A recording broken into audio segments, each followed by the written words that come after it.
মেয়েদের ব্রণ হয়, চুল পড়ে, অনিয়মিত মাসিক, এটার কারণ কি? তো একটা মেয়ে ইরেগুলার লাইফ লিড করলে তার এগুলো হবে।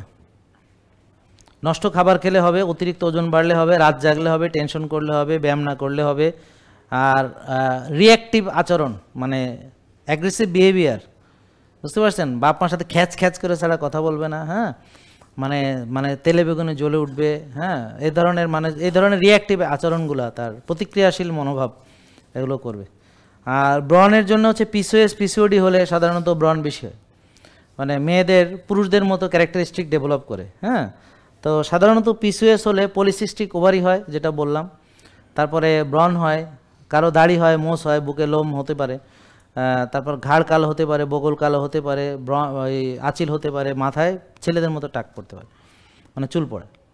তো এগুলো একত্রিতভাবে হতে পারে। তো ওর বাচ্চা হবে না স্বাভাবিকভাবেই, মাসিক হয় না, বাচ্চা হবে কীভাবে?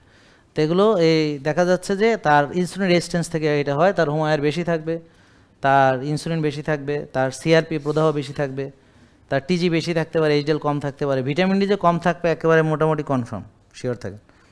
সোজা কথা হলো পিরিয়ড এটা একটা নিয়মের ব্যাপার। তো যার জীবনে কোনো নিয়ম নাই, তার পিরিয়ড যেন নিয়মে না হয় এটাই স্বাভাবিক। তো যাদের হয় তারা অ্যাবনর্মাল, তো একসময় তাদেরও নষ্ট হবে। অতএব যার ভিতরে নিয়ম নাই তার মাসিকটাও নিয়মে থাকবে না, সোজা হিসেব তাই। তা আপনি যখন অনিয়ম করবেন আপনার ভিতরের ইন্টারনাল হরমোনাল ব্যালেন্সও নষ্ট হয়ে যাবে। তো হরমোনাল ব্যালেন্স নষ্ট হলে মেয়েদের পুরুষালী ক্যারেক্টারিস্টিক ডেভেলপ করবে, যেটা একটু আগে বললাম, আর পুরুষদের মেয়েলি ক্যারেক্টারিস্টিক ডেভেলপ করবে।